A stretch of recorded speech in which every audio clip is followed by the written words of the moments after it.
You are listening to Hello Cupcake, It's Me, a podcast with your host, Michael Peterson.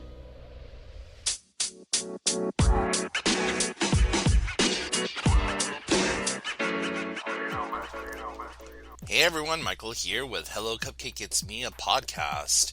And today is May 30th, 2024, and thanks for hanging with me.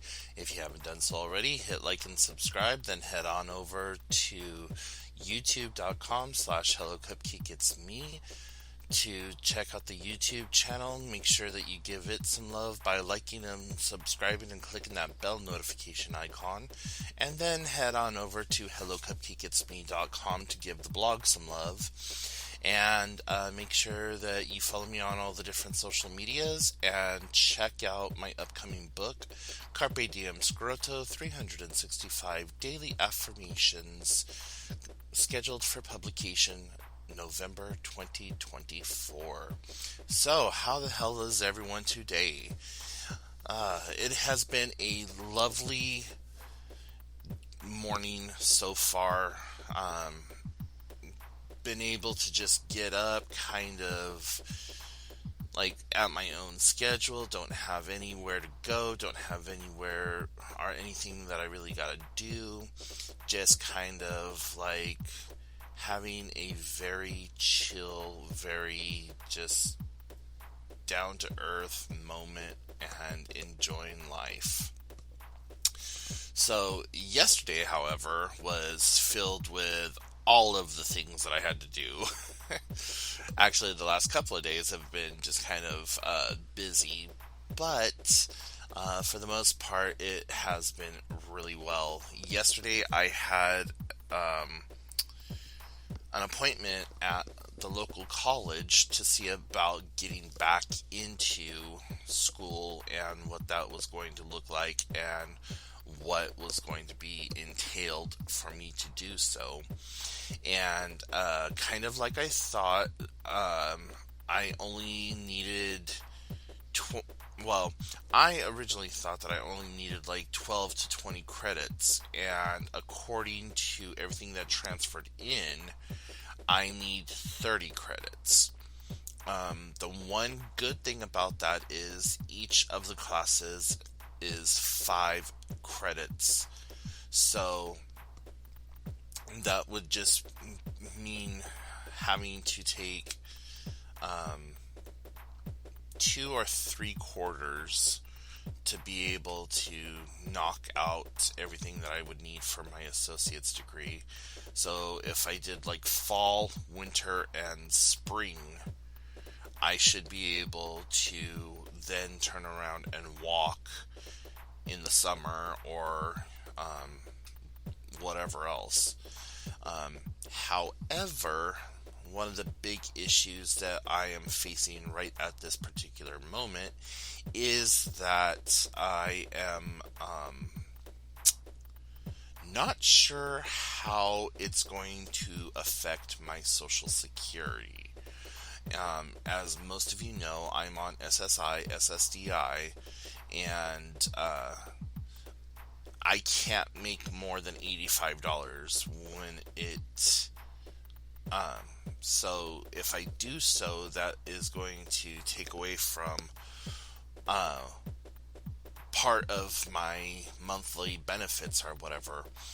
And so anyways, I looked through the Social Security website along with the school advisor, and even called Social Security directly, which, let me tell you, that is just never a pleasant experience. I was on hold for 39 minutes before somebody got on the phone with me.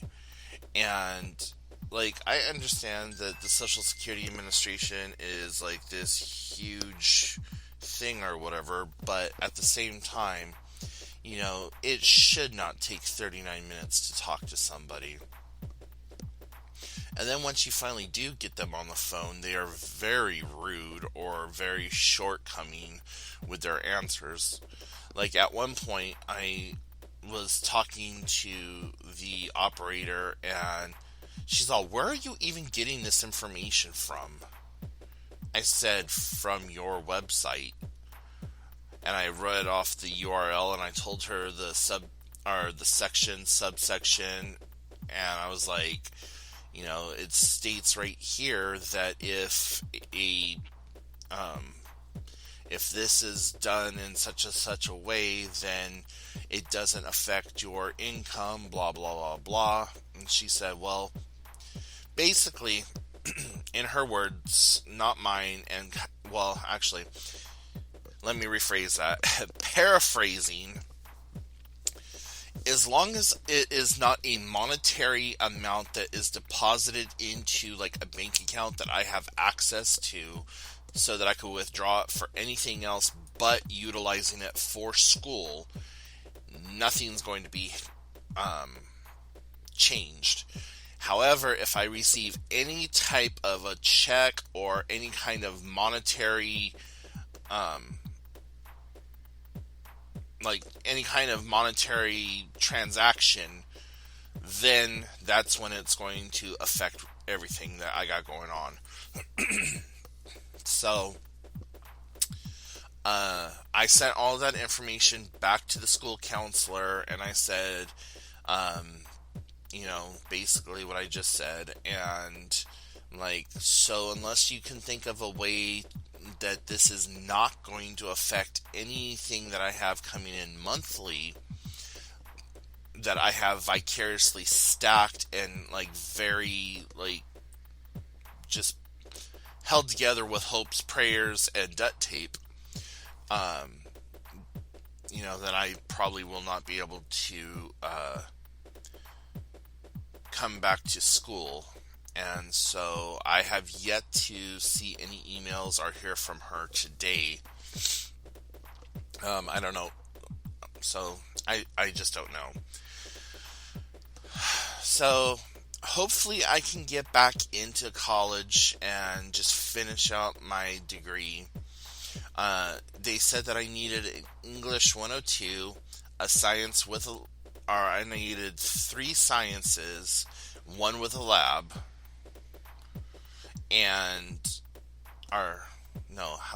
how was it?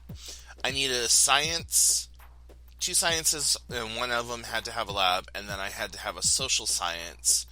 So, I had 2 social sciences, and 1 of my credits that transferred in technically could be used as a social science, so I have to try to challenge that course and see if they would accept that information. Or not information, but anyways, I would have to challenge the course and see if they would accept that credit that I've already taken, and then that would open up an elective for me. So it's going to be interesting to see how this plays out. I don't have a lot of high hopes right now in regards to being able to get back into school. Now, if I did accept the financial aid, FAFSA, Pell Grant, whatever the hell you want to call it, and it adversely affected my monthly income, then I would have to find some way to supplement said monthly income. And from what I remember when I was in school in California, they gave you just enough to cover your school supplies and the tuition and all that other stuff, and maybe $200 or $300 afterwards. Well, what I would be losing would be at least $200. And so, I am so tight on my budget that, I lose $40 to $50 and I'm homeless. That's how tight things are for me. So I figured, what I'm going to do is, if I am declined, then, I'm just going to give up on that and just continue to focus on taking mental health courses like I have been, and like whenever I get the itch or the urge to do a class, I'll just do one online on one of the places that I already have accounts, like Allison, or taking courses through the state for Star Hours. Star Hours are just basically like continual educational courses that is needed for people to maintain their peer counseling certification and stuff like that. And here in the state of Washington, they have decided that they wanted to create yet another form of peer counseling called a peer counseling specialist, or a CPS person. And I said, like, I took part of one of the hearing committees where they were like trying to come up with stuff, because for whatever reason the state of Washington loves their fucking acronyms. Like, they are a bunch of acronym fools.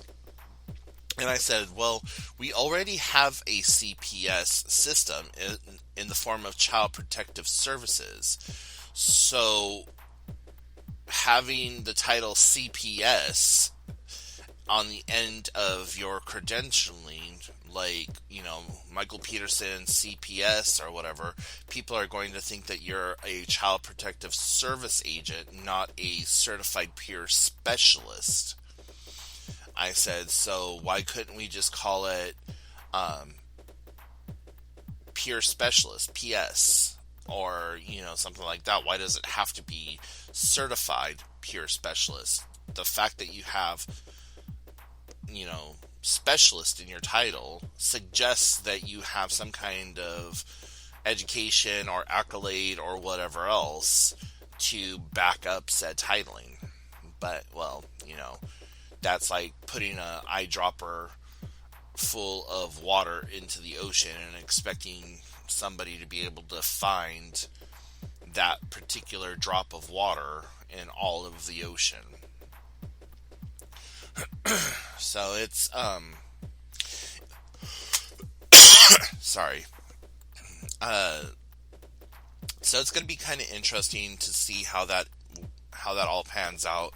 And to become a peer specialist, there's a whole nother state test that you got to take, and an additional like 40 or 80 hour testing that has to be done. Then you also got to do like 1,500 hours of clinical or volunteer type status, which the volunteer aspect of it's not going to be a big issue. There is a youth center, not really so much youth center, it's just kind of like a community hub, but a lot of kids use it because it's literally 2 blocks from the high school. But they have peer counselors and people there that you know, provide mental health services. So I'm pretty sure I could just go in there and be like, hey, I need to volunteer X number of hours. Could you let me do so here? And when would be the best time to do so? Because they also have like individual little meeting rooms that are very private that you can close the door, and I can get a white noise machine to put outside the door so no one can hear what we're talking about or whatever. But now that I think about it, I actually have a white noise machine. So yeah, just a lot of things that I'm thinking about. At the very least, I think I'm going to take all of the testing required for the CPS training, and then just kind of hold off on the clinical or voluntary hours and just kind of go from there. But I like to stay on top of that training, and plus mental health has really become a passion of mine. Like, learning about it applying it to my life, and then not only applying it to my life, but when other people come up to me and ask me for help or suggestions or whatever else, being able to help them with using that knowledge. And I don't ever want to like have an agency that I'm under. I like to be able to approach people one-on-one. And it's not an accountability issue or anything like that. It's more of just being able to set my own boundaries, set my own time, and I choose when I want to interact with that person versus being told, well, at 10:15 you're scheduled until 10:45 to see this person. And then at 10:45 you have to see this person, 10 or at 11:15 you have to see this person. I don't want the schedule aspect of it, because when I do it one-on-one, it's more authentic, it's more genuine, it's more like somebody is coming to see me because they need to talk about something, not because it's like chiseled in stone that they have to be there. So, yeah, just a lot of things to think about. That aside, everything with the book is still kind of chugging along, and I'm really happy about like the progress that it's making. The illustrator has finally gotten the manuscript into their hands and has begun the illustration process. And this coming Tuesday, I'm meeting up with the PR team, and we are going to be discussing the next event. And I think that they want to hold it outdoors again, and I'm not 100% on board with holding it outdoors. I would really like to be able to have it indoors, like maybe at the library or something like that. One event that I'm going to be doing on my own is June 8th.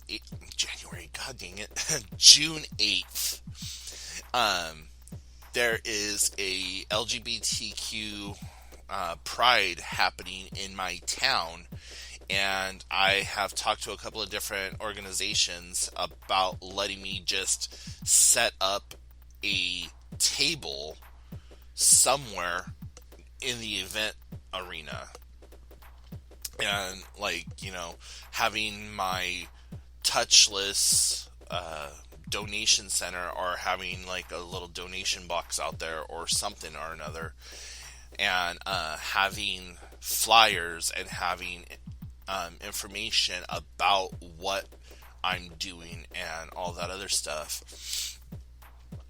And I've reached out to a couple of I belong to several Facebook groups that are kind of like free groups. They're called Buy Nothing groups. And in these groups, you like put out your need. Like, I need, I'm looking for a new DVD player. Mine just broke, and I can't watch any of my movies, or I need a new comforter or something like that. Does anyone have one that they could pass along? And so everyone within the community who's part of that group, you'll get like, oh yeah, I happen to have a spare DVD player sitting in my guest room that I never use and never gets used. You're more than welcome to it. Oh yeah, I happen to have a older comforter that doesn't have any stains or rips. It's just, a little bit older, and I just bought a new one. So if you would like it, it's yours. And then you schedule to meet up with them, or you go over to their house and you pick it up. So it's a really great project, and it is nationwide, if not worldwide. I definitely know that it is a nationwide project, but it's called the Buy Nothing Project, and you just hop on Facebook and you type in Buy Nothing, and then you look for your area. So, like, say, for instance, Beaumont, Texas. So you would look for Buy Nothing Beaumont, Texas, and then it would be broken down into neighborhoods. So it'd be like North Beaumont or South Beaumont or Ranch Hill Beaumont, whatever.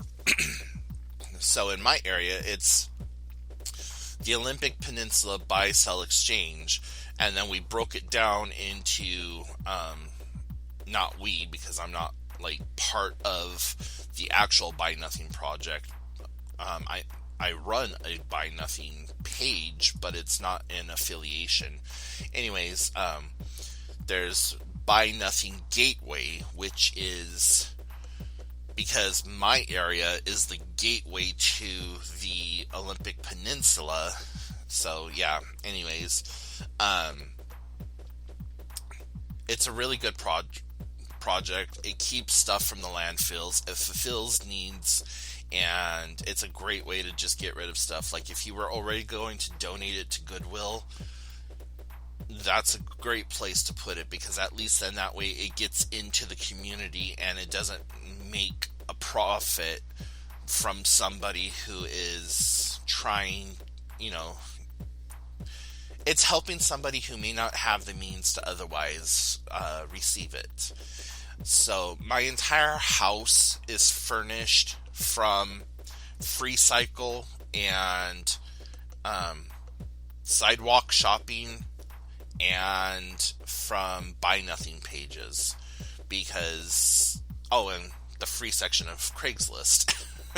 So if I have a need, that's the first place I go. Hey guys, it's summer coming up. Does anyone have a spare fan that they can throw my way? Yeah, I got a spare fan. And it works out really well if you do more giving than taking. So, there'll be times where I have to clean out my freezer, and people up here go crazy for the fact that you have freezer burned food or old food like that in your freezer that you can't utilize, because they grind it up and make it into dog food. They give it to their livestock. They get, any number of different things.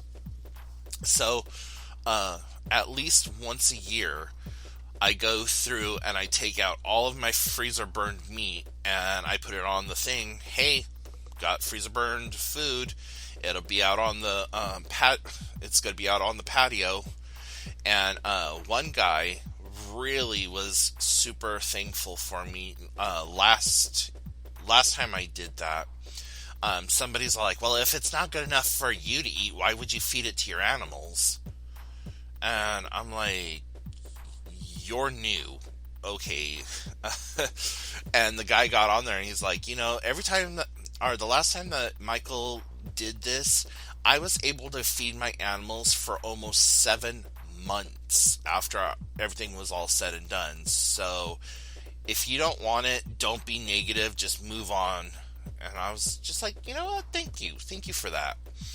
I used to have a big one of those big Tupperware tote things out on my front porch that I would just put people's stuff into little baggies or tie it up in a sack and stick it in there, and then they could come at their leisure. And it started becoming that people didn't show up, or that other people would take things that was not theirs, and that was starting to cause a little bit of an issue, and my landlord was getting a little upset with seeing it out there filled with stuff or whatever, even though he understood what's going on. But yeah, a lot of times if I have things, I just put it on there like, hey, got XYZ, if you want it, hit me up. Otherwise, it's going out with the trash on Friday when my trash is picked up, or I'm going to take it to the Better Living Center, or something like that. Anyways, enough of that. I'm rambling. But, so I have a couple of ideas for upcoming events, and I'm going to run it by the PR team on Tuesday, and hopefully see about doing something besides the Pride event on the 8th, and just kind of go from there. So, anyways, guys, if you have any questions, comments, concerns, put them in the comment section down below, or shoot me a voicemail utilizing the voicemail tab here on Spotify. And if you want to talk to me directly, you can shoot me an email, hellocupcakeitsme@gmail.com. And until next time, I will talk to you then. Bye, guys.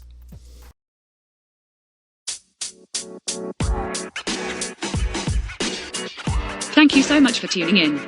You have been listening to Hello Cupcake, It's Me, a podcast with your host, Michael Peterson.